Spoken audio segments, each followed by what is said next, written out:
আল্লাহ তাআলার পবিত্র দরবারে হাজারো কোটি শুকরিয়া জ্ঞাপন করছি যে মহান মনিব অত্যন্ত মেহেরবানি করে আমাদের সকলকে এই তাফসীর মাহফিলে হাজির হওয়ার তৌফিক দিলেন, সুস্থতা দিলেন, এতক্ষণ পর্যন্ত ধৈর্য ধারণ করে বসে থাকার মতো মন মানসিকতা দিলেন।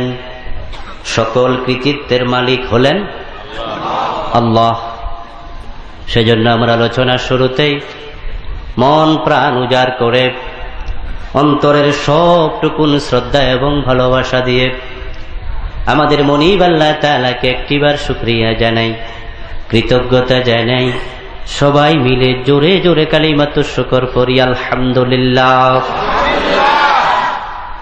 দুরুদ ও সালাম বিশ্বনবী সাইয়্যিদুল মুরসালিন ইমামুনা কুদওয়াতুনা হাবিবুনা সানাদুনা তাবিবু কুলুবিনা মুহাম্মাদুর রাসূলুল্লাহ সাল্লাল্লাহু আলাইহি ওয়াসাল্লামের উপর সাহাবায়ে কেরাম ও শুহাদায়ে জামির আলা ইল্লিয়িন আল্লাহ তাআলার কাছে কামনা করছি।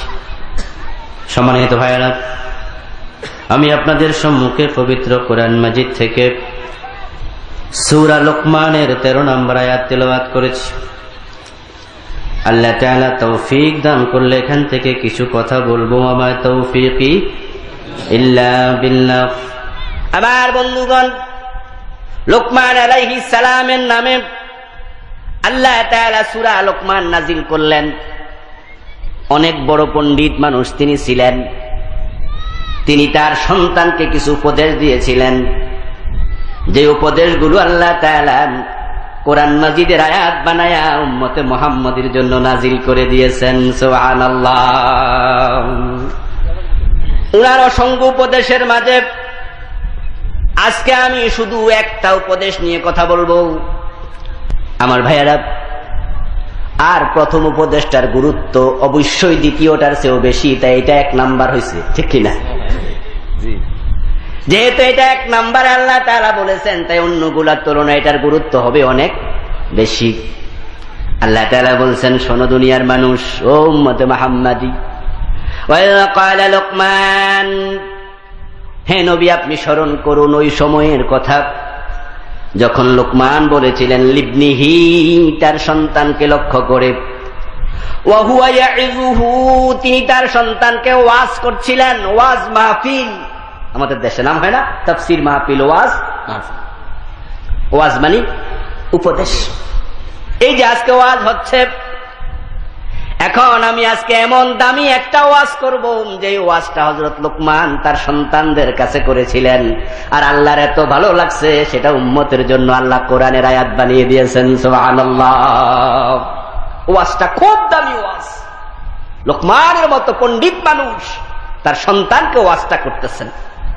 যদি আমরা লোকমানের সন্তান হতাম তাহলে তিনি আমাদের জন্য উপদেশটা দিতেন। আমার ভাইয়ারা, লোকমান হাকিম তার সন্তানকে কি বলছেন শুনুন। ইয়া বুনাইয়া লা তুশরিক বিল্লাহ ইন্নাশ শিরকা লাযুলমুন আযীম। বলেন সুবহানাল্লাহ। হে আমার প্রিয় বৎস, লা তুশরিক বিল্লাহ, আল্লাহর সাথে শিরিক করবে না। ইন্নাশ শিরকা লাযুলমুন আযীম, নিশ্চয় শিরিক হচ্ছে দুনিয়ায় যত অপরাধ আছে সব অপরাধের মাঝে সবচেয়ে জঘন্য অপরাধ। বলেন নাউযুবিল্লাহ। যত জুলুম আছে, যত অত্যাচার আছে, যত অপরাধ আছে, অন্যায় আছে, যত অন্যায় দুনিয়ার মানুষ করে, মদ খায়, গাঁজা খায়, নামাজ পড়ে না, রোজা রাখে না, সুদ খায়, মানুষ হত্যা করে, জেনা করে, কত অন্যায় আছে, সব অন্যায়ের মাঝে জঘন্য অন্যায়ের নাম হলো শিরিক। আর হযরত লোকমান তার সন্তানকে বলছে লা তুশরিক বিল্লাহ, তুমি আল্লাহর সাথে শিরিক করিও না। আমার ভাইয়ারা, পবিত্র কোরআন মাজিদে অন্য জায়গায় আল্লাহ তাআলা বলছেন ইন্নাল্লাহা লা ইয়াগফিরু আন ইউশরাকা বিহি ওয়ায়াগফিরু মা দুনা যালিকা লিমান ইয়াশা। নিশ্চয় আল্লাহ তাআলা যে ব্যক্তি শিরিক করে শিরিক নিয়ে মরবে তাকে তিনি আর ক্ষমা করবেন না। আর শিরিক ছাড়া যত গুনাহ করুক আল্লাহ তাআলা চাইলে ক্ষমা করে দেবেন। সুবহানাল্লাহ। আমার ভাইরা চিৎকার দিয়ে পড়েন না সুবহানাল্লাহ। আল্লাহর বক্তব্য এটা, আল্লাহ নিজে বলতেছেন ক্ষমা করার মালিক কে? জোরে বলেন না, ক্ষমা করার মালিক কে? আল্লাহর হাবিব বলছেন কালাল্লাহু তাআলা ইয়া ইবনা আদম, আল্লাহ বলেন হে বনি আদম, লাউ আতাইতানি ওয়ালা তুশরিকু বি শাইআ বিকুরাবিল আরদি খাতায়া লা আতাইতুকা বিকুরাবিল আরদি মাগফিরা। হাদিসে কুদসি আল্লাহ বলে হে আদম সন্তান শোনো, তাম দুনিয়ায় যত মাটি আছে, পাহাড় আছে, পর্বত আছে, টোটাল দুনিয়ার মাটিগুলো পরিমাণ গুনাহ নিয়ে তুমি যদি আমি আল্লাহর কাছে আসো, কিন্তু তোমার আমল নামার মাঝে শিরিক যদি না থাকে, তাহলে তুমি যেই পরিমাণ গুনাহ নিয়ে আসবা আমি ওই পরিমাণ ক্ষমা নিয়ে তোমার সামনে হাজির হয়ে যাব। আমার বন্ধুগণ, শিরিক এত বড় অপরাধ, যদি আপনার আমল নামায় একটা গুনাহ না থাকে, কিন্তু শুধু শিরিকের গুনাহটা আছে, ওই একটা গুনার কারণেই আপনি জাহান্নামী হওয়া লাগবে। আপনি কোনোদিন জান্নাত পাওয়া দূরের কথা, জান্নাতের গন্ধ পাবেন না। পবিত্র কোরআন মাজিদ আল্লাহ বলেছেন মান ইউশরিক বিল্লাহি ফাকাদ হারামাল্লাহু আলাইহিল জান্নাহ ওয়া মাওয়াহুন নার ওয়া মা লিয-যালিমিন মিন আনসার। চিৎকার দিয়ে বলেন সুবহানাল্লাহ, জোরে বলেন নাউযুবিল্লাহ। আল্লাহ তাআলা বলছেন মান ইউশরিক বিল্লাহ, যে আল্লাহর সাথে শিরিক করবে আল্লাহ তার জন্য জান্নাত হারাম করে দেবেন। ওয়া মাওয়াহুন নার, তার আবাসস্থল হবে জাহান্নাম। ওয়া মা লিয-যালিমিন মিন আনসার, আর যে ব্যক্তি শিরিক করে মরে তার জন্য কোনো সাহায্যকারী কিয়ামতের মাঠে পাওয়া যাবে না। অন্য আয়াতে আল্লাহ তাআলা বলছেন মান ইউশরিক বিল্লাহ ফাকান্নামা খাররা মিনাস সামা, যে ব্যক্তি শিরিক করলো, আকাশ থেকে যদি কোনো মানুষ নিচে পড়ে যায়, কোথায় আকাশ আমরা জানি না, আল্লাহ তাআলা কোরআনে বলছেন মান ইউশরিক বিল্লাহ কান্নামা খাররা মিনাস সামা, যে ব্যক্তি শিরিক করলো উঁচু আকাশ থেকে তাকে নিচে ফেলে দিলে তার অবস্থা যা হবে, শিরিক করার কারণে মনে হয় যেন সে আকাশ থেকে নিচে পড়ে গেল। বলেন নাউযুবিল্লাহ। আমার বন্ধুগণ, যে ব্যক্তি শিরিক করবে, শিরিক করার সাথে সাথে তার আমল নামায় আগে যত ভালো কাজ ছিল, সওয়াব ছিল, সবগুলা ভালো আমল নষ্ট হয়ে যায়। আল্লাহ তাআলা পবিত্র কোরআনে বলেছেন লাকাদ উহিয়া ইলাইকা ওয়া ইলাল্লাযীনা মিন ক্বাবলিকা লাইন আশরাকতা লায়াহবিতান্না আমালুক ওয়া লাতাকুনান্না মিনাল খাসিরিন। হে নবী মুহাম্মদুর রাসূলুল্লাহ বলেন সাল্লাল্লাহু আলাইহি ওয়াসাল্লাম, আপনার কাছে আমি আল্লাহ ওহী পাঠাচ্ছি, ওহী পাঠানো হলো, এবং আপনার আগে যত নবী আসছেন তাদের কাছেও আমি ওহী পাঠিয়েছি এই মর্মে লাইন আশরাকতা লায়াহবাতান্না আমালুকা, যদি তুমি শিরিক করো তাহলে তোমার যত নেক আমল আছে সবগুলা ধ্বংস হয়ে যাবে। আবার বন্ধুগণ, আজকের বাংলাদেশের মানুষ শিরিকের মাঝে ডুবে যাচ্ছে। আমার ভাইয়েরা নামাজ পড়ছেন মসজিদে গিয়ে, পিওয়ালা আছে, দাড়িওয়ালা আছে, হাজি সাহেব আছে, প্রকৃত শিরিক মুক্ত ইমানদারের সংখ্যা বড়ই কমে গেছে। হাজার রকমের শিরকে আমরা নিমজ্জিত হয়ে যাচ্ছি। তাই তো বিশ্ব নবী মুহাম্মদুর রাসূলুল্লাহ সাল্লাল্লাহু আলাইহি ওয়াসাল্লাম 1400 বছর আগে বলে গেছেন, ইয়াতি আলান নাসি জামানুন ইয়াজতামিউনা ফিল মাসাজিদ লাইসা ফীহিম মুমিনুন। বিশ্ব নবী বললেন, এমন একটি জামানা আসবে, মসজিদে মানুষ জামাতে নামাজ পড়বে কিন্তু মোমেন পাওয়া যাবে না। আর ভাইয়ারা, আপনারা বলুন তো, মসজিদে হিন্দু যায় নাকি? কথা বলুন। খ্রিস্টান যায় নাকি? ইহুদি যায় নাকি? মসজিদে যায় কারা? তো রাসূল বলছেন, ইস্তামিউনা ফিল মাসাজিদ, তারা মসজিদে জমা হবে, গোল হয়ে জিকির করবে, তাসবিহ টিপবে, সুবহানাল্লাহ আলহামদুলিল্লাহ পড়বে, জামাতে নামাজ পড়বে, কিন্তু লাইসা ফীহিম মুমিনুন, তাদের মাঝে একজনও মুমিন থাকবে না। আল্লাহর হাবিবের এই কথাটা তিনি বানায়া বলেন না, আল্লাহ নিজে বলেছেন, ওয়া মা ইউমিনু আকসারুহুম বিল্লাহি ইল্লা ওয়া হুম মুশরিকুন। এই লোকগুলোর অধিকাংশ আল্লাহর উপর ঈমান আনার পরেও তারা মুশরিক থাকবে। আপনারা বলুন তো আমার ভাই, পীরের দরবারে গিয়ে পীরের পায়ে যারা সেজদা করে তারা আবার জুমার নামাজে আছে না নাই? কথা বলতে হবে, আছে না নাই? পীরের দরবারে পীর সাহেবের পায়ের মাঝে মাজারে গিয়ে মাজারের মাঝে সেজদা করছে, আবার জুমার দিন টুপি মাথায় দিয়ে মসজিদেও হাজির হচ্ছে। যে লোকটা পীরের পায়ে সেজদা করলো, লোকটা মুশরিক হয়ে গেল, ঠিক কিনা?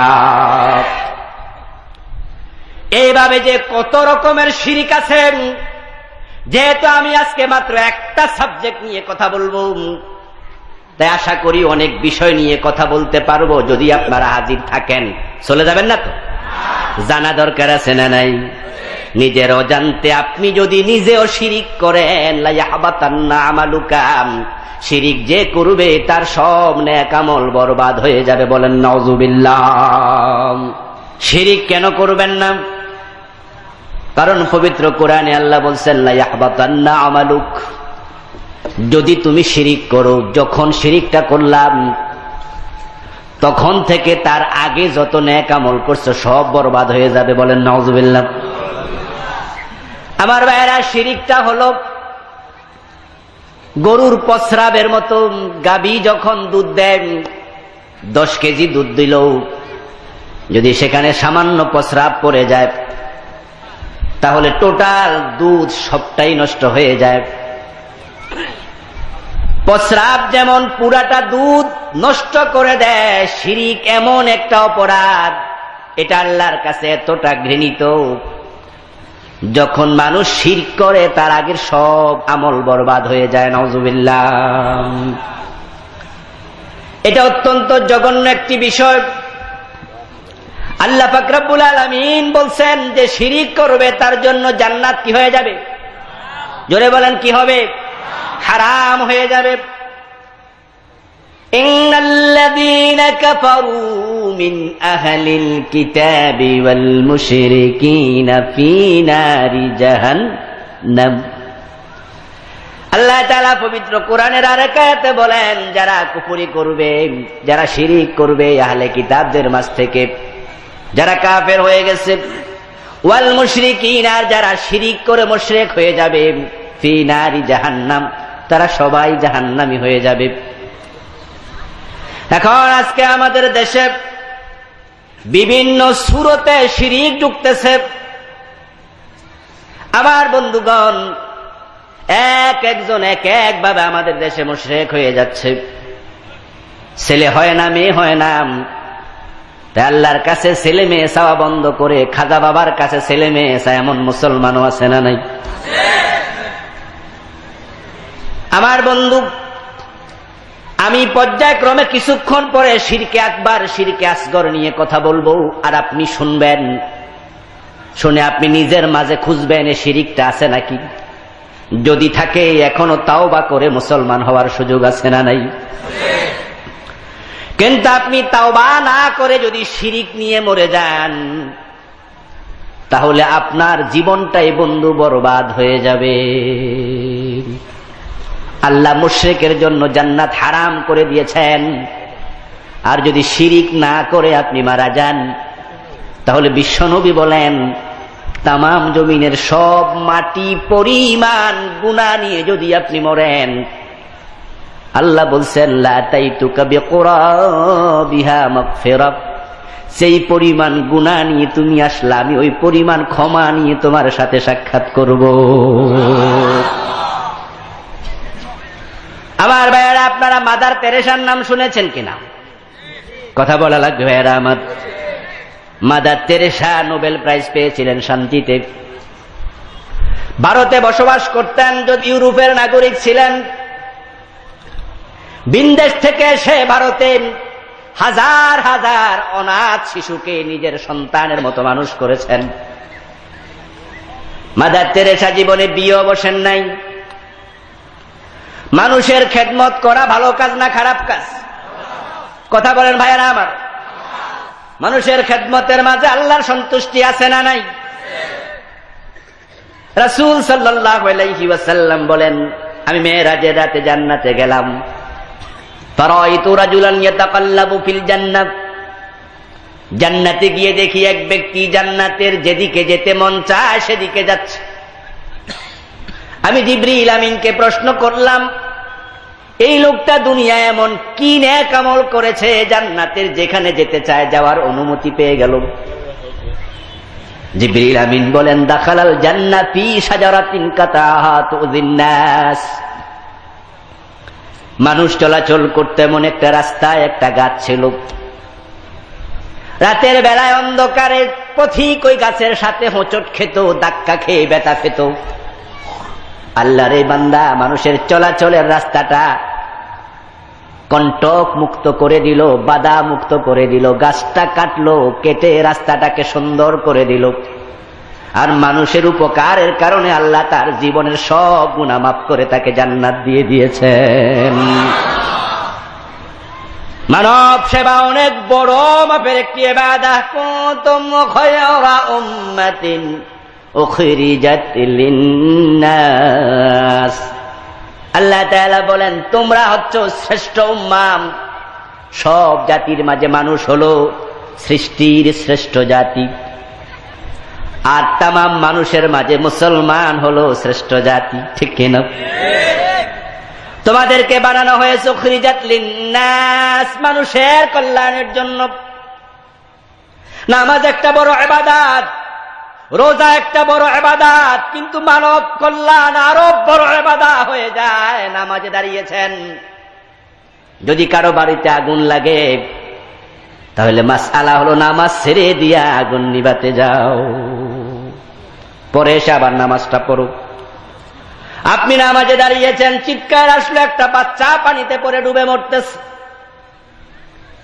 সাঁতার জানে না তাই কেউ লাফ দিয়া পানিতে পড়তেছে না, চিৎকার দিচ্ছে, কে সাঁতার জানো, দৌড়াও, একটু আসো, বাচ্চাটাকে বাঁচাও। আপনি নামাজ পড়ছেন, আপনার কানে আওয়াজ আসলো, আপনি সাঁতার জানেন, তাহলে শরীয়ত বলে তুমি নামাজ ছেড়ে দিয়ে আগে বাচ্চাটাকে বাঁচাও, তারপরে এসে তুমি নামাজ পড়ো। আমার বন্ধুগণ, মানব কল্যাণ অনেক বড় ইবাদত। মাদার তেরেসা হাজার হাজার অনাথ বাচ্চাকে নিজের আশ্রয়ে বড় করছেন। বলুন তো, তাই বলে কি আল্লাহ তাআলা মাদার তেরেসাকে একদিনের জন্য জান্নাত দেবেন নাকি? মাদার তেরেসা তিনি নন মুসলিম, খ্রিস্টান, আর খ্রিস্টান মানে মুশরিক। তারা হযরত ঈসা আলাইহিস সালামকে আল্লাহর সাথে শরীক বানায়। ঠিক কিনা? আল্লাহর ছেলে বলে। ওয়াকালাতিন নাসারা মাসীহ ইবনুল্লাহ, পবিত্র কোরআনে আল্লাহ তাআলা বলেন, খ্রিস্টানরা বলে হযরত ঈসা আল্লাহর ছেলে। আল্লাহ ছেলে আছে নাকি? আছে নাকি? হ্যাঁ, তারা বলে তিন খোদা, নাউযুবিল্লাহ। আল্লাহ তাআলা বলেন, ওয়ালা তাকুলু সালাসা, তিন খোদা বলিও না। আল্লাহ কয়জন? কুল হুয়াল্লাহু আহাদ আল্লাহুস সামাদ। আল্লাহ কয়জন? আরে ভাই জোরে বলেন না, কয়জন? এটাই তো ঈমান, এটাই তাওহীদ, শিরকের বিপরীত। তারা বলতেছে হযরত ঈসা আলাইহিস সালাম আল্লাহর ছেলে, অথচ আল্লাহ বলেন লাম ইয়ালিদ ওয়া লাম ইউলাদ, আল্লাহর কোনো সন্তান হয় না, তিনি কারো সন্তান নন। জোরে বলেন সুবহানাল্লাহ। তো মাদার তেরেসা একজন খ্রিস্টান, হাজার হাজার অনাথ বাচ্চাকে তিনি আশ্রয় দিয়েছেন, খেদমত করেছেন, কিন্তু জান্নাত পাবেন না। কারণ وَمَن يُشْرِكْ بِاللَّهِ فَقَدْ حَرَّمَ اللَّهُ عَلَيْهِ الْجَنَّةَ وَمَأْوَاهُ النَّارُ। আল্লাহ কোরআনে ঘোষণা করে দিলেন, যে ব্যক্তি আল্লাহর সাথে শরীক করবে জান্নাত তার জন্য তিনি হারাম করে দিয়েছেন।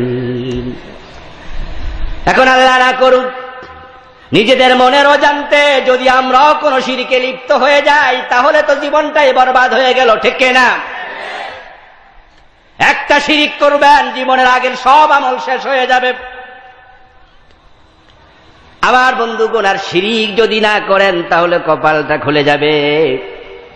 রাসূল সাল্লাল্লাহু আলাইহি ওয়াসাল্লাম তাই তো বলেছেন, লা তুশরিক বিল্লাহ ওয়া ইন কুত্তিতা ওয়াইন হুররাতা ওয়াইন কুতিলতা। বিভিন্ন হাদিসে বিভিন্ন রকমের শব্দ আসছে, তোমাকে যদি কেটে টুকরো টুকরো করা হয় তারপরও তুমি আল্লাহর সাথে কাউকে শরীক করো না। ওয়াইন হুররাতা, তোমাকে যদি জীবিত আগুনে ফেলে দেয়, তোমাকে জ্বালায়া ফেলে পোড়ায়া বশীভূত করে দেয়, তারপরেও তুমি পুড়তে রাজি হয়ে যাইবা, আগুনে ঝাঁপ দিতে রাজি হইবা, আল্লাহর সাথে শিরিক করবে না। আমার ভাইরা, শিরিক বড় জঘন্য অপরাধ, জঘন্য অপরাধ। যে ব্যক্তি নিজকে শিরিক থেকে মুক্ত রাখতে পারবে, আল্লাহ নবী তার জন্য জান্নাতের সুসংবাদ দিচ্ছেন। হযরত মুআজ বিন জাবাল রাদিয়াল্লাহু তাআলা আনহু বলেন, কুনতু রিদফান নবী সাল্লাল্লাহু আলাইহি ওয়াসাল্লাম আলা হিমারিন ইউকালু লাহু ফাইর। রাসূল সাল্লাল্লাহু আলাইহি ওয়াসাল্লামের রুফাইর নামে একটা গাধা ছিল। ওই গাধাতে আমি একদিন বিশ্বনবীর পিছনে বসলাম, আল্লাহর হাবিব সামনে বসা। চলতে চলতে বিশ্বনবী আমাকে ডাক দিলেন, ইয়া মুআজ। আমি বললাম, লাব্বাইকা ইয়া রাসূলুল্লাহ। হুজুর, আমি হাজির আছি। আল্লাহর হাবিব আমাকে প্রশ্ন করেন, আতাদরি মা হাক্কুল্লাহ আলা ইবাদি ওয়া মা হাক্কুল ইবাদি আলা আল্লাহ। ও মুআজ, তুমি জানো নাকি বান্দার উপরে আল্লাহর হক কি, আবার আল্লাহর উপরে বান্দার হক কি? হযরত মুআজ বলেন, আল্লাহু ওয়া রাসূলুহু আলাম। আল্লাহ এবং রাসূল ভালো জানেন। আল্লাহর হাবিব উত্তর দিলেন, হাক্কুল্লাহ আলা ইবাদিহি আন ইয়াবুদুহু ওয়া লা ইউশরিকু বিহি শাইআন।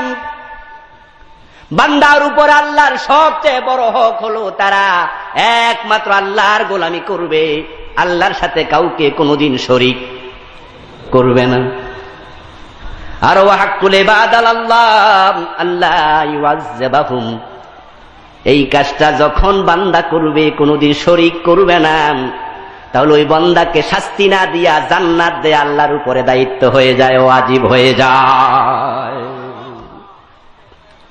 আমার বন্ধুগণ, আল্লাহ নবী মুহাম্মদুর রাসূলুল্লাহ সাল্লাল্লাহু আলাইহি ওয়াসাল্লাম বলেন, আশ-শাফাআতু লিমান লা ইউশরিকু বিল্লাহ।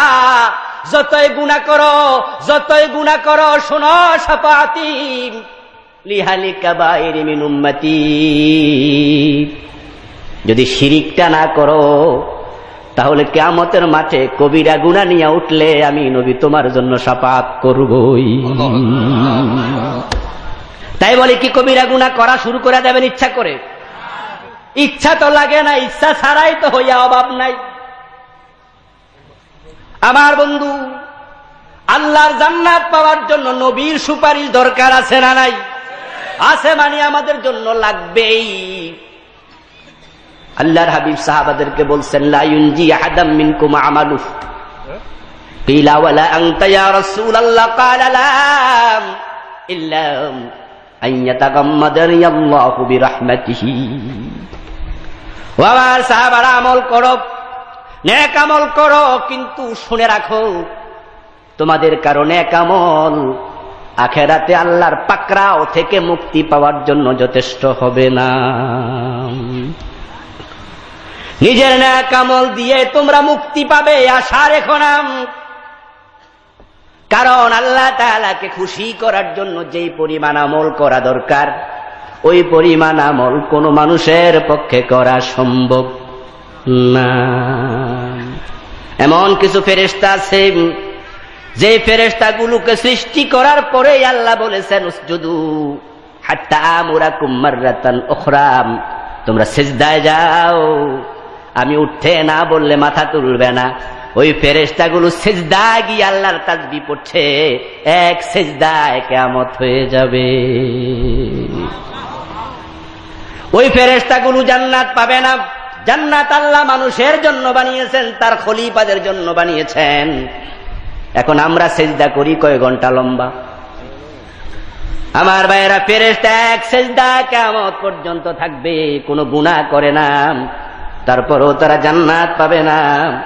আর আমরা জান্নাতের আশা করতেছি, সিজদা করি কয় মিনিট লম্বা, ঘন্টা তো না। ইমাম সাহেব সিজদায় গিয়ে সুবহান রাব্বিয়াল আলা 3 বার পরে মাত্র, তারপরও মুসল্লিদের সহ্য হয় না। ইমাম ধীরস্থির ভাবে পড়ে, তাই কিছু মুসল্লি একটানে 3 বার পড়া ফেলে, তারপরে কাশ দিয়া দিয়ে ইমাম সাহেবরে সজাগ করে। আছে না নাই? পেছন দিয়া কাশ দেয়, মানে হুজুর আমরা তো শেষ, আমনে কদ্দুর গেছেন। এমন মুসল্লি আছে না নাই? আমার ভাইরা, ইমাম সাহেব যদি 3 বার সুবহান রাব্বিয়াল আলা না পড়া 7 বার পড়তো, 11 বার পড়তো, তাহলে মুসল্লি মাথা তোলা দিয়া চাইতো হুজুর আছে না গেছে গা। ঠিক কিনা? ঠিক কিনা? আমার বন্ধুগণ, সাহাবাগণ প্রশ্ন করলেন, আওয়ালা আনতা ইয়া রাসূলুল্লাহ, হে আল্লাহর হাবিব, আমরা তো ইবাদত ভালো করি না, কম করি, কিন্তু আপনি তো ইবাদত করেন, এমন ভাবে নফল নামাজ পড়েন। মা আয়েশা বলেন, হাত্তা ইনতাফাকাত কাদামাহু, বিশ্বনবী নফল নামাজে দাঁড়াতেন, এত লম্বা নামাজ পড়তেন, উনার পা গুলো ফুলে মোটা হয়ে যেত। আল্লাহর হাবিব যখন সেজদায় যেতেন, মা আয়েশা সিদ্দিকা বলেন, মনে হতো তিনি সেজদায় বুঝি ইন্তেকাল করেছেন, মরে গেছেন। তাই আমি রাসূলের পায়ের মাঝে ধরে সিমটি কাটতাম। আল্লাহর হাবিব পা নাড়া দিলে বুঝতাম রাসূল ইন্তেকাল করেন নাই, এত লম্বা সিজদা রাসূল করতেন। সাহাবাগণ প্রশ্ন করেন, হুজুর আমাদের ইবাদত ছোট কম, কিন্তু আপনি তো অনেক বেশি ইবাদত করেন। রাসূল যখন রোজা রাখতেন, 1 দিন 2 দিন 3 দিন 4 দিন 5 দিন 6 দিন চলে যেত, বিশ্বনবী ইফতারও করতেন না, সেহরিও খেতেন না। এটাকে বলা হয় সাওমে বিসাল। সাহাবাগণ শুনলেন রাসূল ইফতারও করে না, সেহরিও খায় না, একাধারে রোজা রাখে। তাই সাহাবাদের মাঝে কেউ কেউ সে রোজা রাখা শুরু করলো। আল্লাহর হাবিব শুনে মসজিদে নববীতে তিনি খুতবা দিলেন, ভাষণ দিলেন, লা তুয়াসিলু বিসাওম, ও আমার সাহাবারা, এমন রোজা তোমরা কেউ রেখো না। একজন দাঁড়ায় বলল, ইয়া রাসূলুল্লাহ, আমরা শুনেছি ইন্নাকা তুয়াসিলু, আপনি তো এমন রোজা রাখেন। বিশ্বনবী উত্তর দিলেন, আইয়ুকুম মিসলি, আমাদের মতো তোমরা নও, আমার মতো তোমরা নও, আমার মতো তোমরা নও। ইন্নাল্লাহ আতআমানি ওয়া সাকানি, আমার আল্লাহ আমাকে খাওয়ায় পান করা। সুবহানাল্লাহ। আমার ভাইয়েরা, আল্লাহর হাবিব লাগাতার রোজা রাখতেন, লম্বা লম্বা নামাজ পড়তেন, সামনে যা আসতো সদকা করে দিতেন, উজাড় করে 2 হাত। বিশ্বনবী বলছেন, লাউ কানা লি মিসলু উহুদিন যাহাবান লা ইয়াসুরুনি আন ইয়ামুররা আলাইয়া 3 লায়ালিন ওয়া ইনদি মিনহু শাইউন ইল্লা উরসিদুহু লিদাইনিন। যদি পুরা উহুদ পাহাড়টাকে স্বর্ণ বানায়া আল্লাহ আমার কাছে দিয়ে দিতেন, 3 রাত যাওয়ার আগে আমি সবটা আল্লাহর রাস্তায় সদকা করে দিতাম। হুজুর আপনি তো এত ইবাদত করেন, আপনি তো মনে হয় ইবাদতের মাধ্যমে জান্নাত পেয়ে যাবেন। বিশ্বনবী বললেন, লা, আসলে ইবাদত করে আল্লাহকে খুশি করার মতো ক্ষমতা আমারও নেই। তবে ইল্লা আইয়াতাগাম্মাদানি আল্লাহু বিরহমাতি, তবে আল্লাহ তাআলা রহমতের চাদর দিয়ে আমাকে ঢেকে রেখেছেন, তাই আল্লাহর রহমতের কারণে আমি জান্নাতে চলে যাব। সুবহানাল্লাহ। আল্লাহর হাবিব জান্নাত পাবেন আল্লাহর রহমতে। সেই রহমত আমাদের দরকার আছে না নাই? এই যে শাফাআতের ব্যবস্থা আল্লাহ তাআলা করছেন, এই শাফাআতটা একটা রহমত, ঠিক কি না? আল্লাহর হাবিব বলছেন শিরিক করো না। অন্য হাদিসে পাওয়া যায় আশ-শাফাআতু লিমান লা ইউশরিকু বিল্লাহি শাইআ, যে আল্লাহর সাথে কিছু শরীক করবে না, আমি নবী তার জন্য সুপারিশ করব। এখন আমার বন্ধুগণ, আপনারা বলুন তো, শিরিক থেকে বেঁচে থাকা দরকার আছে না নাই? বিশ্বনবী বলছেন মা মিন রাজুলিন মুসলিম ইয়ামুতু ফায়াকুমু আলা জানাজাতিহি 40 রাজুলান লা ইউশরিকুনা বিল্লাহি শাইআন ইল্লা শাফাহুমুল্লাহু ফি। মুসলিম, সহিহ মুসলিমের riwayat। বিশ্বনবী বলতেছেন যদি কোন মুসলমান মারা যায় আর তার জানাজায় এমন 40 জন মানুষ হাজির হয় যে 40 জন আল্লাহর সাথে কাউকে শরীক করে না, ইল্লা শাফাহুমুল্লাহু ফি, আল্লাহ তাআলা ওই 40 জনকে কিয়ামতের দিন ওই মৃত ব্যক্তি যার জানাজার নামাজ পড়ছে তার জন্য সুপারিশ করার সুযোগ দেবেন। আমার ভাইয়ারা, শিরিক যদি আপনি না করেন তাহলে আশা করা যায় আপনার যত গুনাহ থাকুক আমল নামায়, আল্লাহ তো নিজে বলছেন ওয়ায়াগফিরু মা দুনা যালিকা লিমান ইয়াশা, শিরিক ছাড়া যত গুনাহ আছে আল্লাহ চাইলে সব ক্ষমা করে দেবেন। আর বুখারীতে পাওয়া যায় একজন নিকৃষ্ট মহিলা ব্যভিচারিণী পতিতা যাচ্ছিল কোথাও, যাওয়ার পথে দেখে একটা কুকুর পিপাসায় কাতর হয়ে মরণাপন্ন। বিশ্বনবী বলেন সে তার পায়ের মোজা খুলল, চামড়ার মোজা, ফাস্তাদ্দাত বিখিমারিহা, তার ওড়নার সাথে বাঁধল, ফাআলকাতহা ফিন্নাহার, তারপরে সেখানে একটা কূপ ছিল, ওই কূপের মাঝে ফেললো। ওই জুতা মোজার মাঝে সামান্য পানি উঠলো, ওই মহিলা ওইটুকু নিয়া কুকুরের মুখে দিল। ওই কুকুরটা পিপাসা থেকে রক্ষা পেল, মরল না। আল্লাহর হাবিব বলেন আল্লাহ খুশি হয়ে ওই মহিলাকে মাফ করে জান্নাত দিয়ে দিলেন। তাহলে শিরিক যদি না থাকে ব্যভিচারও ক্ষমা পাওয়া যেতে পারে, ঠিক না? মদখোরও ক্ষমা পাইতে পারে। আল্লাহ ক্ষমা করতে বাধ্য নন, কিন্তু করতে পারেন, ঠিক না? কিন্তু শিরিক যদি করে তাহলে আমল করে কোনো লাভ নেই। তাই হযরত লোকমান তার সন্তানকে পরে নামাজের ওসিয়ত করছে, অন্য অন্য মায়ের বাবার খেদমত করার জন্য উপদেশ দিছে, কিন্তু 1 নাম্বার উপদেশ ছিল লা তুশরিক বিল্লাহ। এখন আমাদের দেশে শিরিক চলছে। আমার বন্ধুগণ, শিরিক বুঝা কঠিন, খুব কঠিন। তাফসীরে পড়লাম একজন মুফাসসির বলছেন আশ-শিরকু ওয়াকফা মিন দাবিবিন নামলাতিন আলা সাফাইন সাউদা, একটা কালো কাপড়ের উপরে, খুব কালো কাপড়, ওই কাপড়ের মাঝে যদি ছোট্ট একটা কালো পিঁপড়া হাঁটে দেখা যাবে বুঝি? কথা বলেন। কালো কাপড়ের মাঝে ছোট পিপেলিকা হাঁটলে তার পায়ের দাগও জানা যায় না, পিঁপড়াটা কোথায় সেটাও যেমন বোঝা কঠিন। শিরিক বড় জঘন্য, এটা আরো চেনা কঠিন। তাই জঘন্য শিরকের ব্যাপারে আমাদের সতর্ক থাকা দরকার আছে না নাই? এই যে আজকে তামাম হিন্দু সমাজের মাঝে পূজা চলছে, ঠিক না?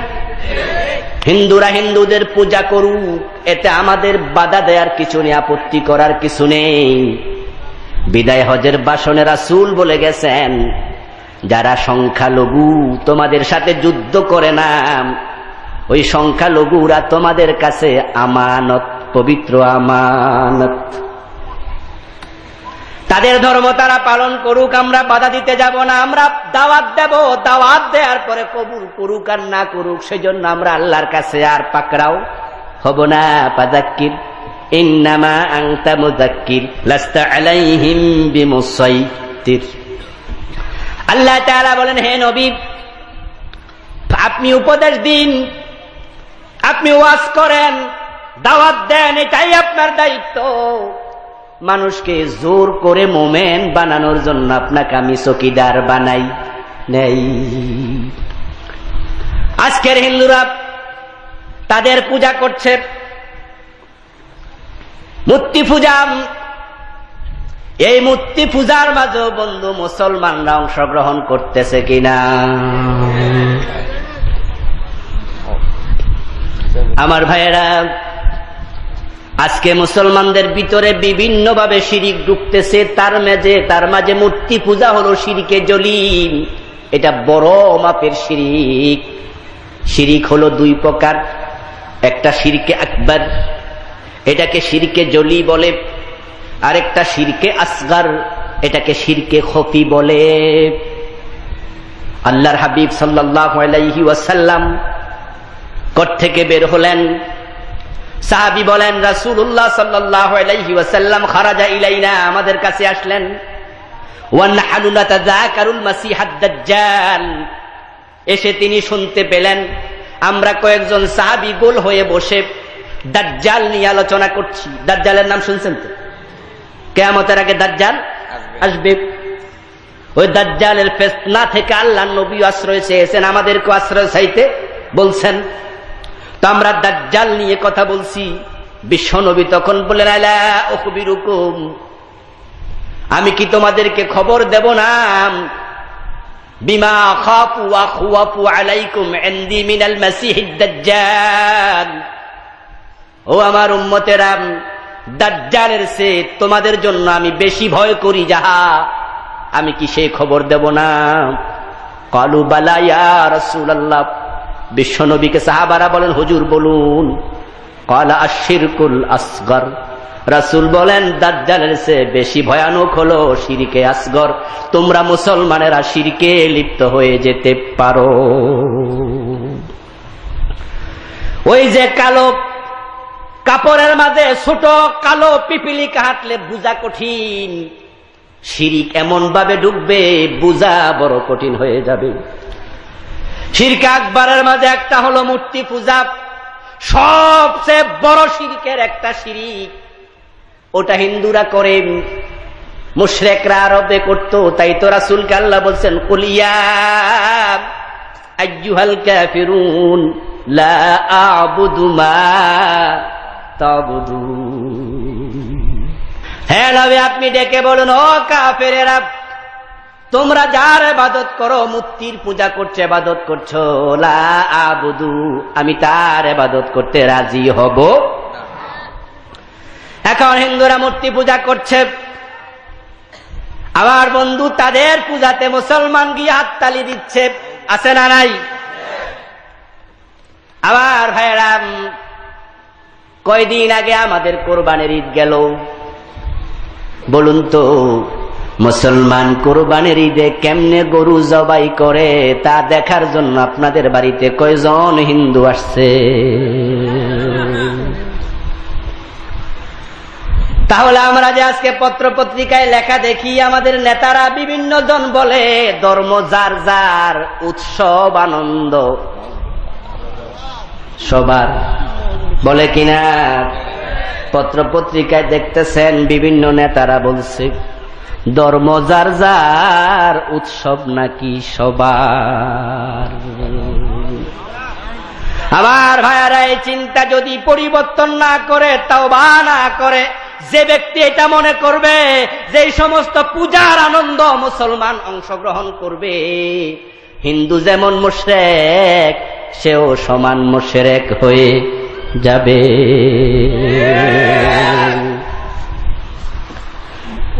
হয়তো সে বলতে পারে, হুজুর আমি তো পূজা মূর্তির সামনে নম নম করি নাই। একজন লোক মদ খায়, যুবক মানুষ গাঁজা খাচ্ছে, মদ খাচ্ছে। মসজিদের ইমাম সাহেব প্রশ্ন করল, ও মিয়া যুবক, শুনলাম তুমি নাকি মাদকাসক্ত হয়ে গেছো। যুবক কাচুমাচু খাইল, মাথা নত করে বলতেছে, হুজুর ঠিক শুনছেন, সঙ্গ দোষে নষ্ট হয়ে গেছে। তবে হুজুর একটু দোয়া করবেন আল্লাহ তাআলা যেন আমাকে সেখান থেকে ফিরাইয়া। হুজুর দোয়া চাই। মধ্যবয়সী দাড়ি ফাঁকা মুরব্বী বলতেছে হুজুর, হুজুর বলতেছে কি খবর চাচা মিয়া, খায়ের দিকে আসেন, পোলাপান মানুষ এই বয়সে একটু একটু খায়, ওই পোলাপান মানুষ ছাড়েন তো এদিকে আসেন। ইমাম সাহেব তখন বলল তাহলে বোঝা গেল যৌবন কালে আপনি একটু একটু। আমার ভাইরা কথা কয় না কেন? কথা দিয়ে বোঝা যাচ্ছে না? ওই লোকটা জিব্বায় কামড় দিয়া বলে লা হাওলা ওয়ালা কুওয়াতা ইল্লা বিল্লাহ, ইন্না লিল্লাহ। হুজুর আমি জীবনও গাঁজা খাই নাই, মদ খাই নাই। হুজুর বিশ্বাস করলো কথা ঠিক, আসলে ওই লোক কোনোদিন মদ খায় নাই। এবার আসেন শরীয়তের কাছে। শরীয়তের ব্যাপার হলো যে ছেলেটা মদ খাইছে সে হলো ফাসেক, আর যে ভদ্রলোক জীবনে কোনোদিন মদ খায় নাই কিন্তু যৌবন কালে একটু একটু খাওয়া যায় বলছে সে হলো কাফের। কথা কি বুঝাইতে পারছি আমি? যিনি জীবনে কোনোদিন মদ খায় নাই কিন্তু যৌবন কালে খাওয়া জায়েজ মনে করতেছে, একটু একটু খায়, তাহলে তিনি আল্লাহর হারামকে হালাল মনে করলেন, তাই কাফের হয়ে গেলেন। আর যে যুবকটা খায় সে কিন্তু হারামকে হারামই মনে করছে, তাই হেদায়েতের জন্য দোয়া চাইতেছে, ঠিক কিনা? এখন ধর্ম যার যার, উৎসব সবার যারা বলতেছে তারা হয়তো মূর্তি পূজা করে না, কিন্তু মূর্তি পূজার আনন্দটাকে সাপোর্ট করতেছে। ইব্রাহিম আলাইহিস সালাম যখন দেখলেন উনার বাবা আজর মূর্তি পূজা করে, তখন কি তিনি বাবাকে সাপোর্ট করেছেন? কথা বলেন না কেন ভাইরাম? হযরত ইব্রাহিম উনার বাবাকে বলেছেন, ও আমার বাবা, ইন্নী আরাকা ওয়া কওমাকা ফি দালালিম মুবিন। হে বাবা, আপনি এই কাজটা করবেন না, আপনাকে আপনার জাতিকে আমি দেখতে পাচ্ছি আপনারা পথ হারা হয়ে গেছেন, ফিরে আসুন, ফিরে আসুন। এমন ভাবে বলতে শুরু করলেন, এক পর্যায়ে ইব্রাহিম আলাইহিস সালামের বাবা বলছে লা ইল্লাম তানতাহি লা আরজুমান্নাকা ওয়া হজুরনি মালিয়া। ও ইব্রাহিম, তুমি যদি আমাদের দেবতার বিরুদ্ধে কথা বলা না থামাও তোমাকে পাথর মেরে হত্যা করব। নাউজুবিল্লাহ। ইব্রাহিম আলাইহিস সালামকে আগুনে ফেলা হয়েছিল এই মূর্তির বিরুদ্ধে কথা বলার কারণে। আর আজকে আমাদের দেশের মুসলমানেরা কোথায় যাচ্ছি? কোরবানির ঈদে গরু জবাই দেখার জন্য একটা হিন্দু আসে না, বরং ভারতে গরু জবাই করার কারণে মুসলমানদেরকে হিন্দুরা হত্যা করতেছে, ঠিক না? আমার ভাইয়েরা, তারা আমাদেরকে আবার বলে আমরা নাকি জঙ্গি, আমরা নাকি সন্ত্রাসী। কি আশ্চর্য ব্লেম আমাদের উপরে দিচ্ছেন। বাংলাদেশের হিন্দুরা নির্বিঘ্নে পূজা করতেছে, বরং আমরা বলতেছি বাধা দিও না, তারা আমাদের কাছে আমানত। আর গরুর কথা বলে ভারতে মুসলমান হত্যা করতেছে। ভারতের প্রধানমন্ত্রী নরেন্দ্র মোদী বক্তৃতা দিয়া বিরোধিতা করে নাই, বরং উল্টা বলছে ধর্মীয় উন্মাদনায় আমার কিছু করার নাই। তাহলে তার কথার ভিতরে বরং মুসলমান হত্যার ইন্ধন পাওয়া যায়। এখন তারা আমাদের কুরবানির ঈদ দেখার জন্য আসে না, গরু কেমনে জবাই করেন দেখতে আসে না। ধর্ম যার যার, আনন্দ সবার হলে তো তারাও তো কুরবানির ঈদে আনন্দ করত। তারা কুরবানির ঈদে আনন্দ কেন করে না? কারণ হিন্দুরা তাদের ধর্মের প্রতি শ্রদ্ধাশীল। তারা জানে তাদের ধর্মে গরু জবাই করা নিষেধ, তাই তারা নিষিদ্ধ কাজ নিজেরা করে না, অন্যরা করলে দেখতেও আসে না।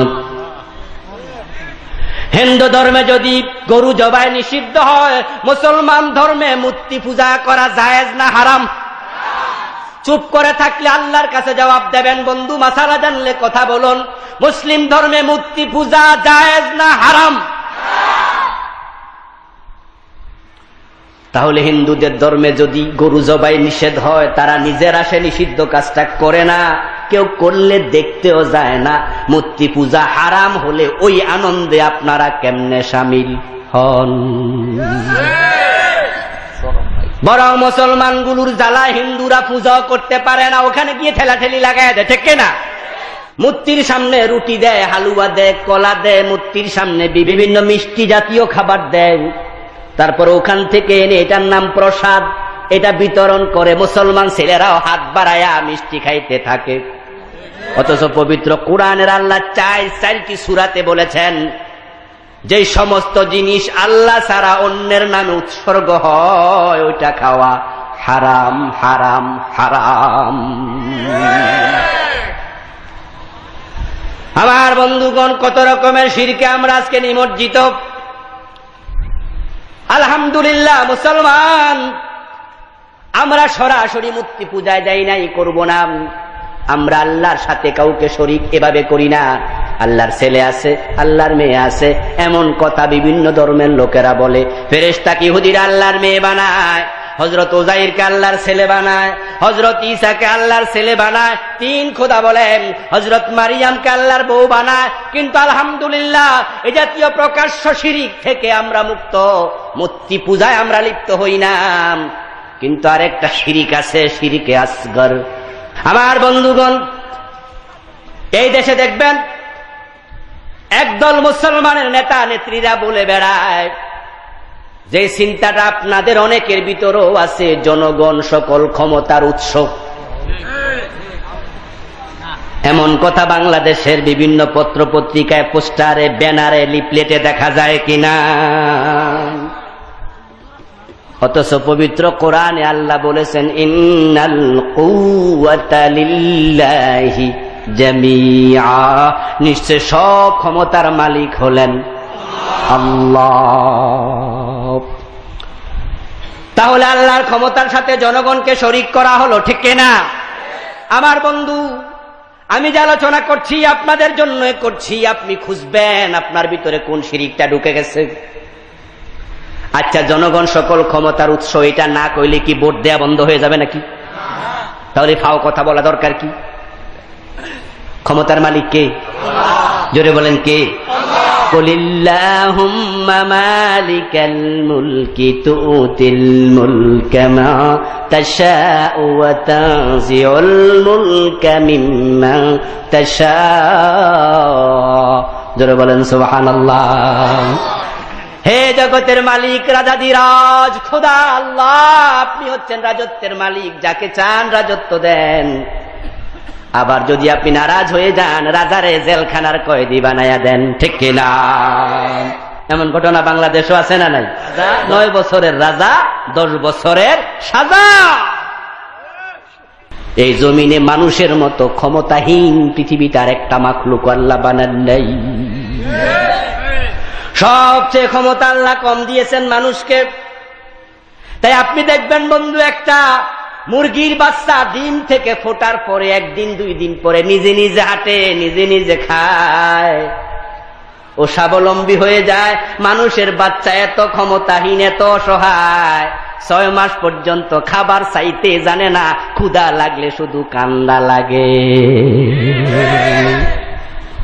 এই যে আমরা এখানে সব যুবক মানুষ, অধিকাংশ যুবক আলহামদুলিল্লাহ, যাদের দাড়ি ফাঁকা তারা অনেকে যুবক, বয়সে হয়তো মুরব্বী, কিন্তু এনার্জেটিক অনেকে আমরা আছি। আপনি লক্ষ্য করুন তো, যখন আপনি টয়লেটের ভিতরে ঢুকলেন, ডানে বামে সামনে পিছে কিছু নাই, যদি দেখেন সেখানে এত বড় একটা বিছা পোকা আপনার কাছে আসতেছে, তখন কি করবেন? বন্ধু, টয়লেটের লোটা দিয়া সাপ দিয়া ধরা ছাড়া আপনার কাছে আর কিছু নাই। যদি লোটাও না থাকে তাহলে আপনি দরজা খুলে দৌড় মারা লাগবে, ঠিক কিনা? একটা বিছা পোকার কাছে আপনি ক্ষমতাহীন। কত ক্ষমতা আপনার! এখন জনগণ সকল ক্ষমতার উৎস বললে আল্লাহর কোরআনের আয়াতের সাথে সংঘর্ষ লাগে। আল্লাহ বলেন, ইন্নাল কুওয়াতা লিল্লাহ, সব ক্ষমতার মালিক কে? আল্লাহ। قال النبي صلى الله عليه وسلم من صام رياء فقد أشرك ومن صلى رياء فقد أشرك ومن تصدق رياء فقد أشرك। নামাজি মানুষ নামাজ পড়া অবস্থায় শিরিক করছে, রোজাদার রোজা রাখা অবস্থায় শিরিক করছে, দানশীল, দান করা অবস্থায় শিরিক করছে। বিশ্বনবী বলছেন যে ব্যক্তি মানুষকে দেখানোর জন্য নামাজ পড়ে সে শিরিক করে, যে মানুষকে দেখানোর জন্য রোজা রাখে শিরিক করে, যে মানুষকে দেখানোর জন্য দান করে শিরিক করে। এখন আমাদের দেশে এ জাতীয় নামাজি, এ জাতীয় রোজাদার, এ জাতীয় দানশীল আছে না নাই? রাসূল সাল্লাল্লাহু আলাইহি ওয়াসাল্লাম বলতেছেন, ইন্নী আখাফু মা আখওয়াফু আলাইকুম আশ-শিরকুল খাফিয়্যু। কিলা ইয়া রাসূলাল্লাহ ওয়া মা আশ-শিরকুল খাফিয়্যু? ক্বালা আর-রিয়া। বিশ্বনবী বলেন, ও আমার উম্মতেরা, তোমাদের ব্যাপারে আমি সবচেয়ে বেশি ভয় করি শিরকে খফি, শিরিক, ছোট একটা শিরিক যেটা ঢুকবে সুঁয়ের মতো, টের পাবে না, কিন্তু তোমার আমল নামার সব আমল বরবাদ করে দেবে। ওই শিরকে খফিটা কি কর? রিয়া। রিয়া রিয়া রিয়া হলো মানুষকে দেখাবে। কোপায়ুসাল্লি ওয়া ইউজাজ্জিনু সালাতাহু লিমা ইয়ারা মিন নাজরি রাজুল। ইমাম সাহেব, মুসল্লি সাহেব, হাজী সাহেব নামাজ পড়তেছে, খেয়াল করছে আমি যে নামাজ পড়তেছি পিছনে একজন দাঁড়াইয়া দেখতেছে, তাই রুকুগুলা সুন্দর কইরা করে, সেজদাগুলা সুন্দর কইরা করে। যদি কেউ না থাকতো তাহলে তাড়াতাড়ি কইরা লাইতো। তাহলে এখন যে সুন্দর করতেছে সে আরেকজনকে দেখানোর জন্য করছে। আমার ভাইয়েরা, কিয়ামতের মাঠে আল্লাহ তাআলা ঘোষণা করবেন, আনা আগনা শুরাকা মিনাশ শিরক মান আমিলা আমালান ওয়া আশরাকা ফীহি মাইয়া গায়রি তারাকতু। মুসলিমের riwayat, সহিহ মুসলিম আসছে, বিশ্ব নবী বলেন আল্লাহ তাআলা হাসরের মাঠে ঘোষণা করবেন, আমি শিরিক থেকে মুক্ত। ও আমার বান্দারা, তোমরা যারা নেক আমল করেছো, ওই আমল করার সময় তুমি আমলের সাথে অন্যকেও শরীক রাখছো, আমি আজকে ঘোষণা দিয়া তোমাকে পরিত্যাগ করলাম। তুমি অন্য যাকে শরীক করছো, তোমার আমলের পুরস্কার তার কাছে নেয়ার জন্য যেতে পারো।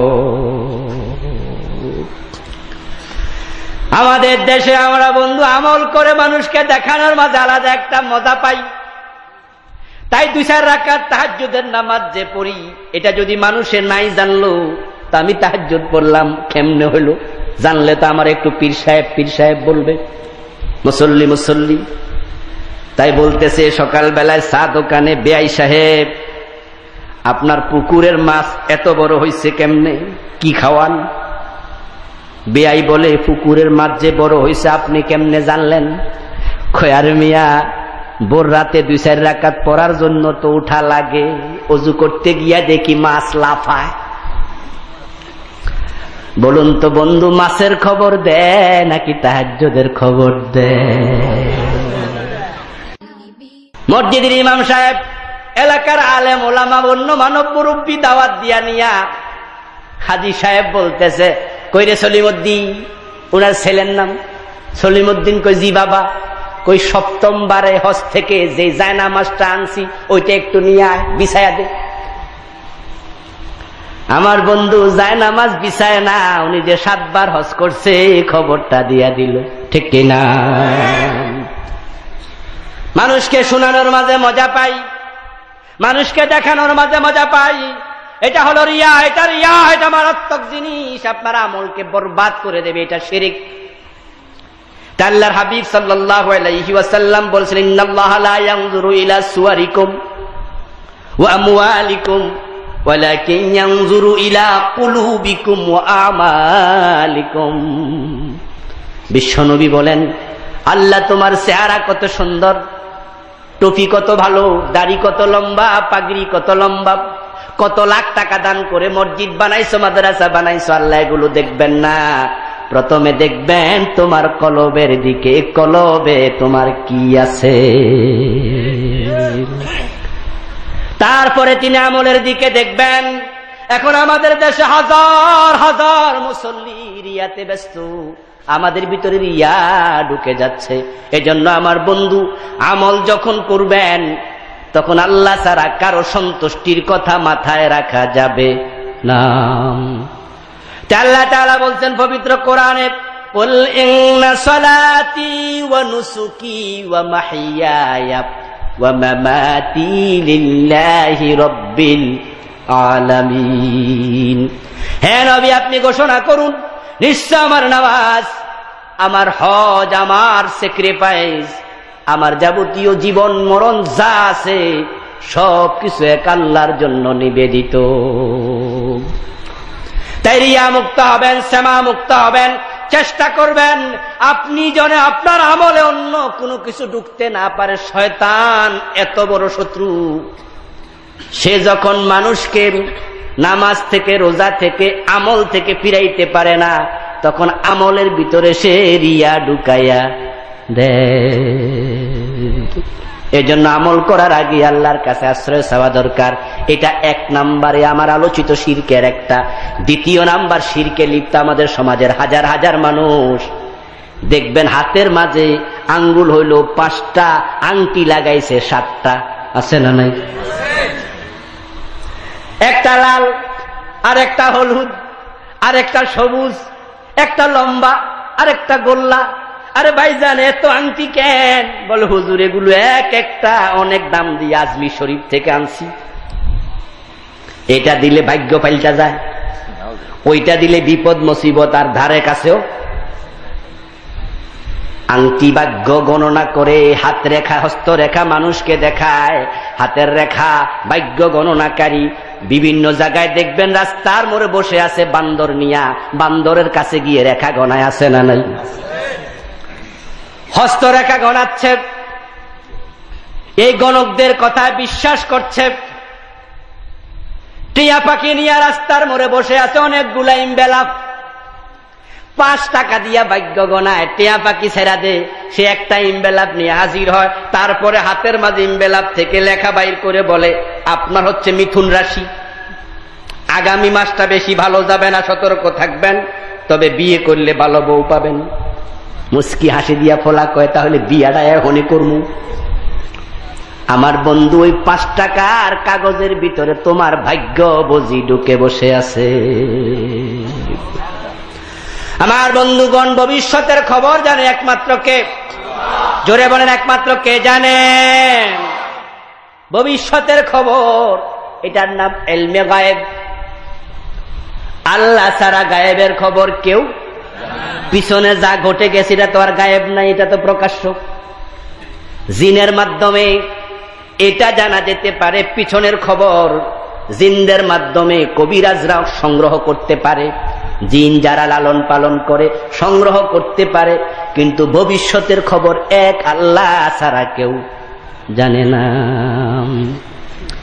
আমার বন্ধুগণ, রাসূল সাল্লাল্লাহু আলাইহি ওয়াসাল্লাম বলেছেন, মান জারাফান ফাসালাহু আন শাইইন লাম তুকবাল লাহু সালাতুন 40 ইয়াওমান।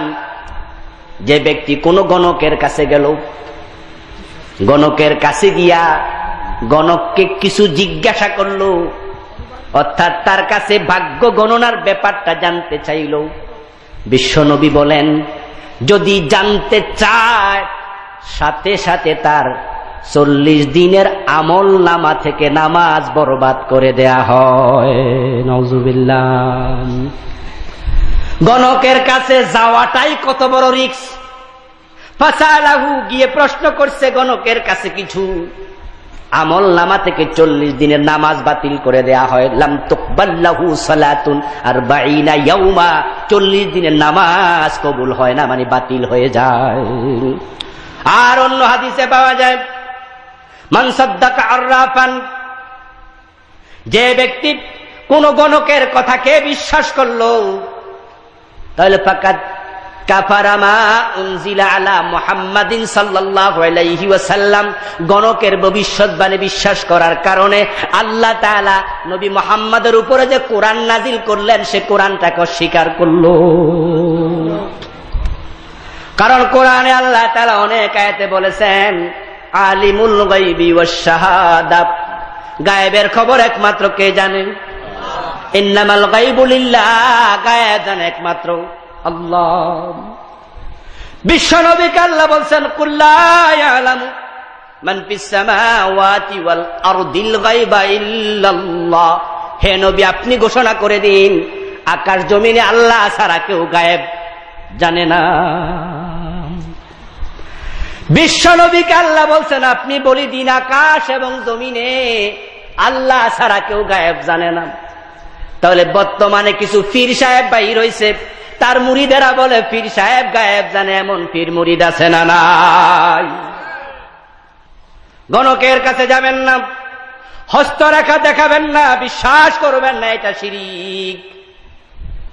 আল্লামা সাইদি হাফাজাহুল্লাহ, আল্লাহ তাকে হেফাজত করুক, বলেন আমিন।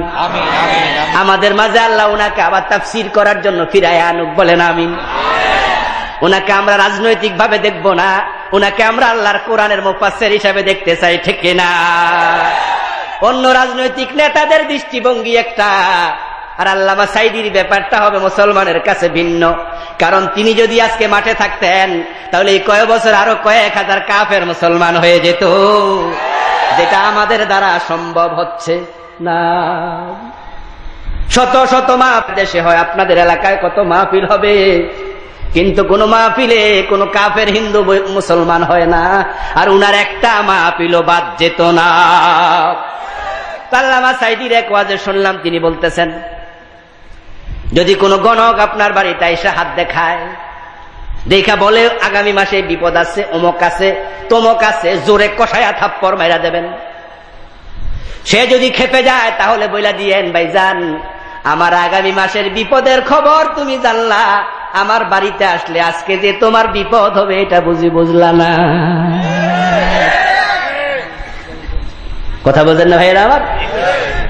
যে আগামী মাসে আমার বিপদ, তুমি ওইটা টের পাইলা, আর তোমার যে আজকে সকালে বিপদটা হইবাও এইটা বুঝি টের পাইলা।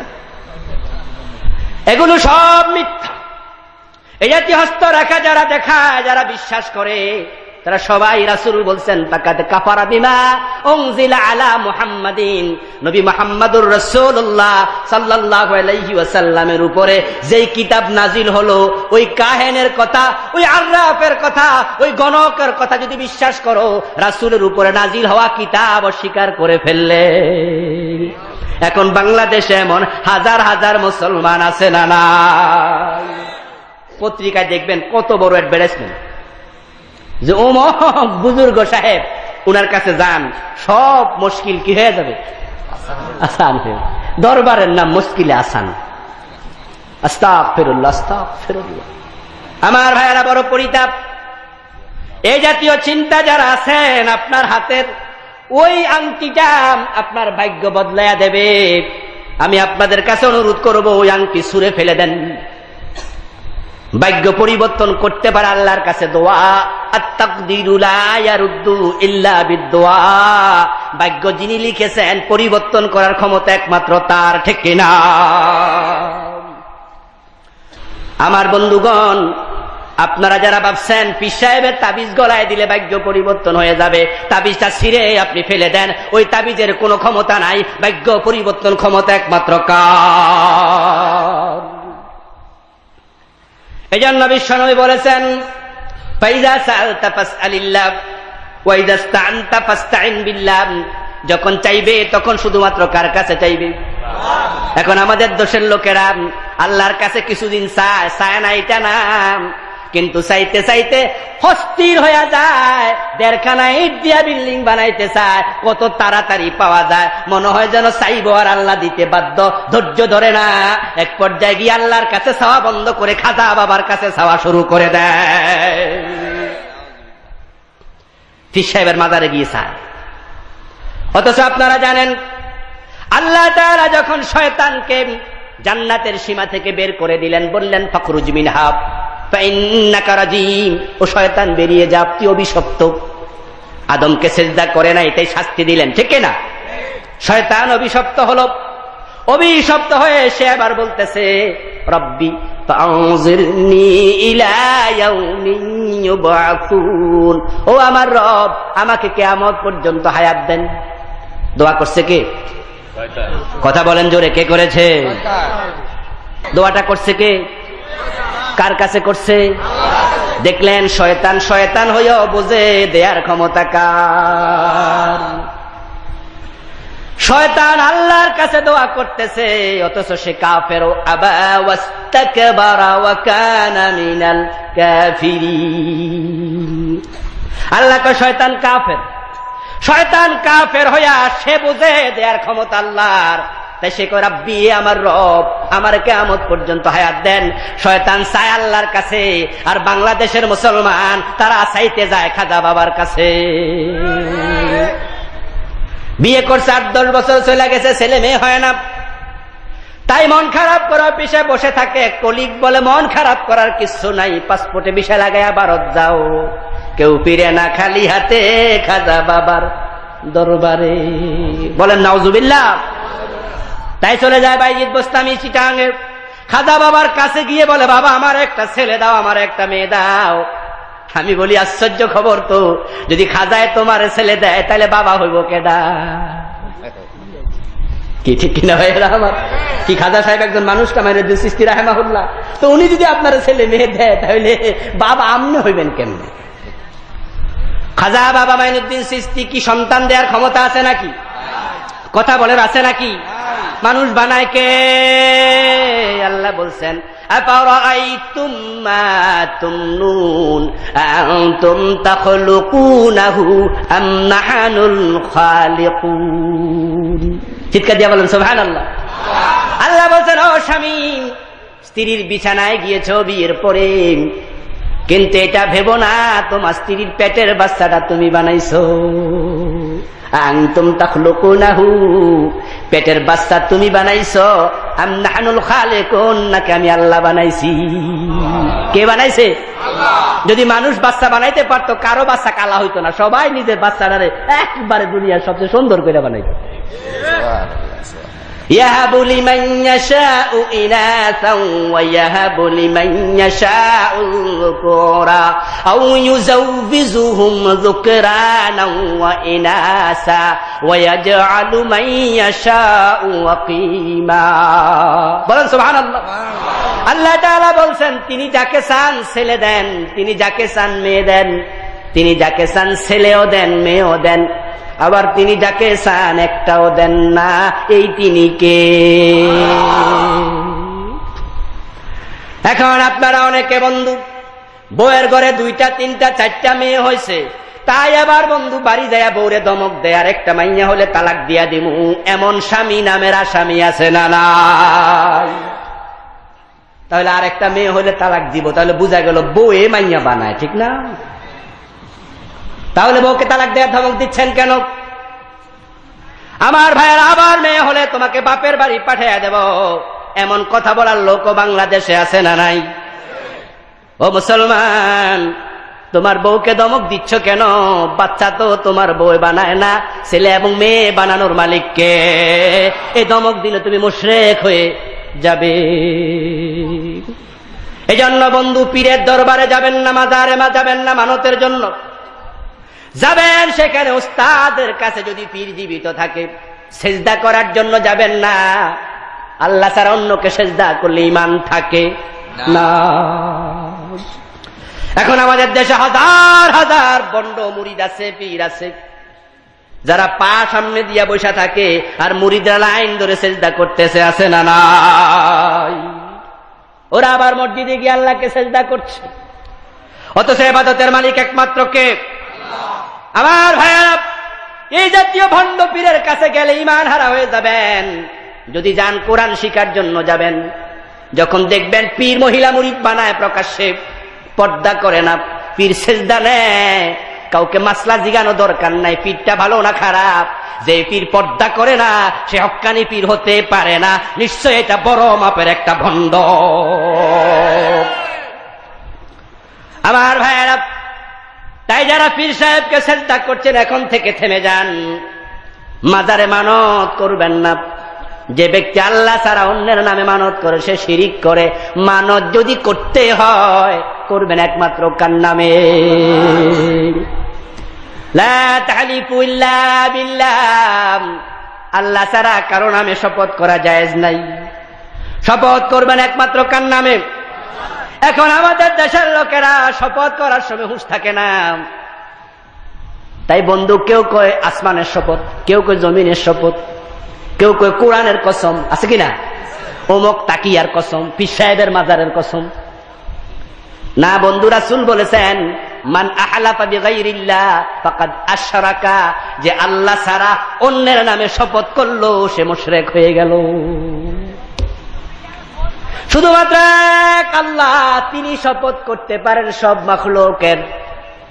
এই জন্য আল্লাহ শপথ করেছেন নিজের, আল্লাহ শপথ করেছেন সময়ের, ওয়ালা আসর ইন্নাল ইনসানা লাফি খুসর, আছে না নাই? ওয়াদ-দুহা ওয়াল-লাইলি ইযা সাজা ওয়াশ-শামসি ওয়াদুহাহা ওয়াল-কমারি ইযা তালাহা। আল্লাহ নিজে অনেক মাখলুকের শপথ করেছেন, এটা আল্লাহর শান।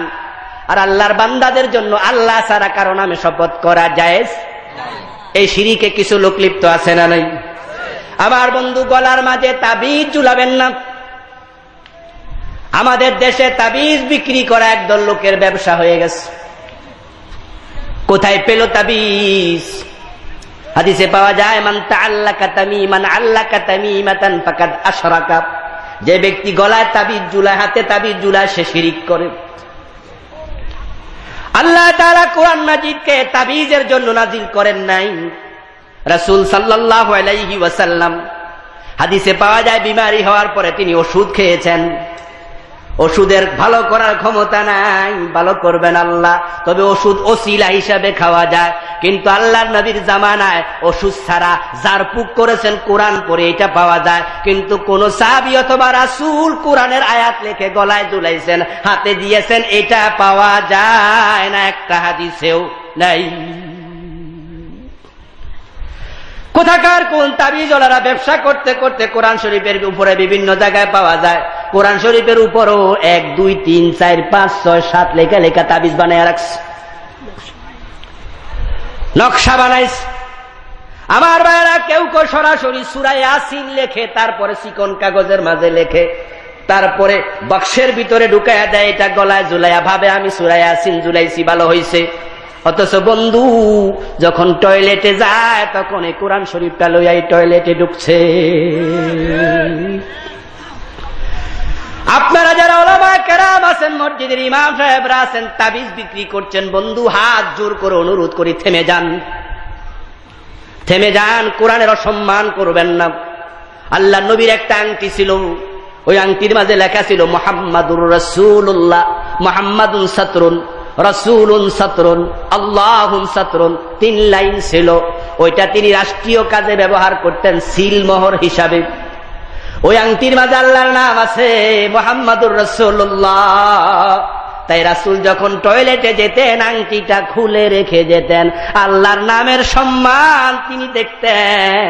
টয়লেটে আল্লাহর নামকে নিয়ে অসম্মান করতেন না।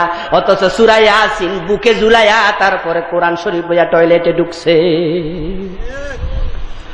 যেই লোকটার হাতের মাঝে গলার মাঝে আপনি কোরআনের আয়াত লিখে ঝুলাইয়া দিলেন, সে যখন স্ত্রীর বিছানায় যায়, স্বামী স্ত্রী কাছাকাছি হয়, তখন আল্লাহর কোরআনটা গায়ের সাথে লাগা থাকছে।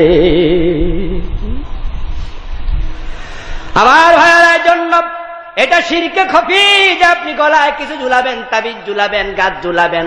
এক একজন কেউ দেখছি ছোট ছোট বাচ্চার গলার মাঝে খন্তা ঝুলাইয়া দেয়, ছোট করে খন্তা বানায়, দেখছেন না? কুড়াইন বানায়, কুড়াইন বানায়, হ্যাঁ, বাচ্চার গলাতে এতগুলা ঝুলাইয়া দিচ্ছে। শিরিক এগুলো, শিরকে খফি। এগুলোর উসিলা ধরবেন না, উসিলা ধরবেন রাসূল যেটা ধরেছেন সেটা, এর বাহিরে যাওয়া জায়েজ নাই। আমার বন্ধু, আরেকটা শিরকের কথা বলে আজকে শেষ করতে চাই, যেটার মাঝে আমাদের দেশের অধিকাংশ মানুষ লিপ্ত, সেটা হলো আল্লাহর আইন যেখানে আছে, আল্লাহর আইনের সমান্তরাল আইন বানানো, ওই আইন মেনে চলা হচ্ছে শিরিক।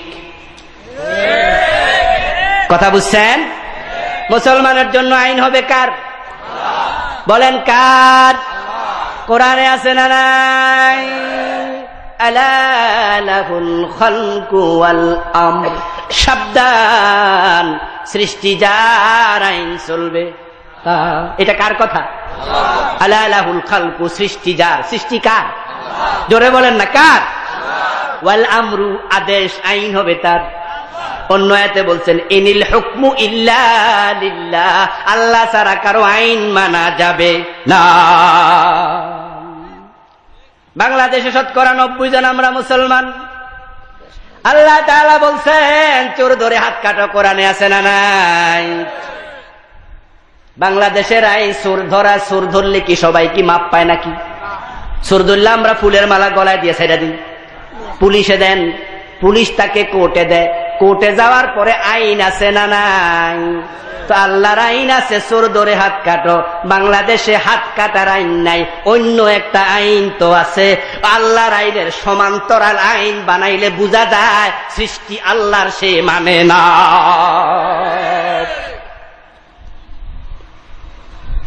আমার বন্ধু, আমাদের দেশে মুসলমান আলহামদুলিল্লাহ আমরা এত বেশি, এই দেশের হিন্দুরা, খ্রিস্টানরা, বৌদ্ধরা সবাই মিলে হয় 10%, 15%, আর আমরা আছি আলহামদুলিল্লাহ 85 থেকে 90%।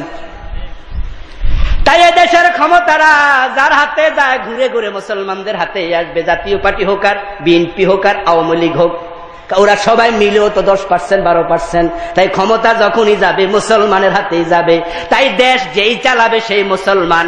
এখন আমরা সিদ্ধান্ত নিলেই হয়, ক্ষমতা এক এক সময় এক এক দল থাকবে, কিন্তু আইন হবে একমাত্র আল্লাহর, ঠিক না? আমেরিকার ব্যাপারে খেয়াল করবেন, ওখানে 2টা দল ক্ষমতায় আসে, একবার বুশের দল আর একবার বিল ক্লিন্টনের দল। মানে 2টা দল, একটা কনজারভেটিভ আর নাম, 2টাই আছে না, ডেমোক্রেটিক। আমার ভাইয়েরা, ওই দেশের সরকার পরিবর্তন হয় কিন্তু আইনের কোনো পরিবর্তন হয় না। ওরা যখন আন্তর্জাতিক ভাবে বিশ্লেষণ করে তখন তাদের দেশের সংবিধানে পাশ করা আছে, আমেরিকা যদি প্রেসিডেন্ট নিজের স্বার্থে, দেশের স্বার্থে মনে করে যুদ্ধ করা দরকার, তাহলে উনি কারো পরামর্শ নেওয়া লাগবে না। আমেরিকার প্রেসিডেন্ট নিজের দেশ বাঁচানোর জন্য একা সিদ্ধান্ত নিয়ে যুদ্ধ করতে পারবে, এই ক্ষমতা দিয়ে দিয়েছে। তাই বন্ধু, প্রেসিডেন্ট চেঞ্জ হয়, আন্তর্জাতিক নিয়মের কোনো চেঞ্জ তারা করে না, আইন সবসময় একটাই থাকে। যদি এমনটা আমরা করতাম, আমরা মুসলমান, নতুন আইন বানানোর কোনো দরকার নাই। 1400 বছর আগে তো আল্লাহ আইন বানায়া নাজিল করে দিয়েছে, ঠিক কিনা? এখন আপনি আইন বানাইছেন চোর ধরে জেলে দাও, আল্লাহ বলে চোর ধরে হাত কাটো। তাহলে এখন যিনি আইন বানাইলো তার আইন বানানোর অধিকার কে দিল? কিয়ামতের মাঠে আল্লাহ যদি বলেন, ও আমার বান্দা, তুমি তো বেহেশতে যেতে চাও, আমি আইন বানাইছি, তুমিও আইন বানাইছো, তুমি কেডা?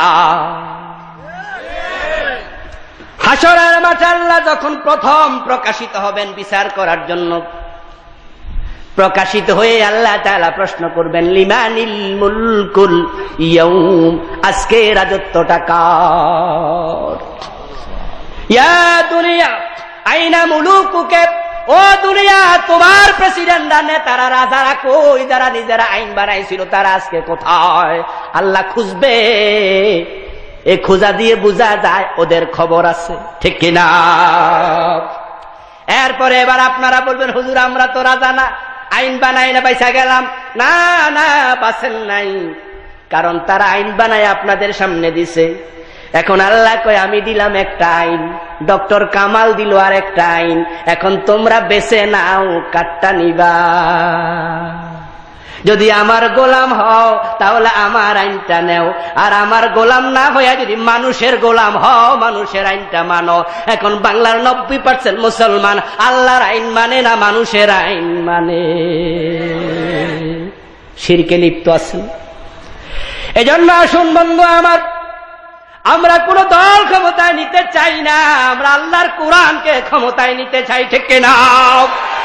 কোরআনটা আমাদের সংবিধান হয়ে যাক, কোরআনের আইনে সবাই চলুক, সবাই দেশ চালাক। ব্যক্তি পরিবর্তন হবে, দল পরিবর্তন হবে, কোরআনের আইনের পরিবর্তন আমরা করব না। কোরআনের আইন যদি কায়েম হয় তাহলে হিন্দু বৌদ্ধ মুসলিম সবার জন্য কল্যাণ হবে।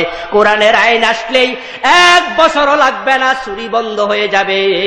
কারণ বর্তমান চোরের আজানে চুরি করলে জেলে যাব, টাকা দিয়ে বের হয়ে যাব। কিন্তু আল্লাহর আইন যদি আছে, চোর ধরে হাত কেটে দাও, কিয়ামত পর্যন্ত হাত আর জোড়া লাগানো যাবে না।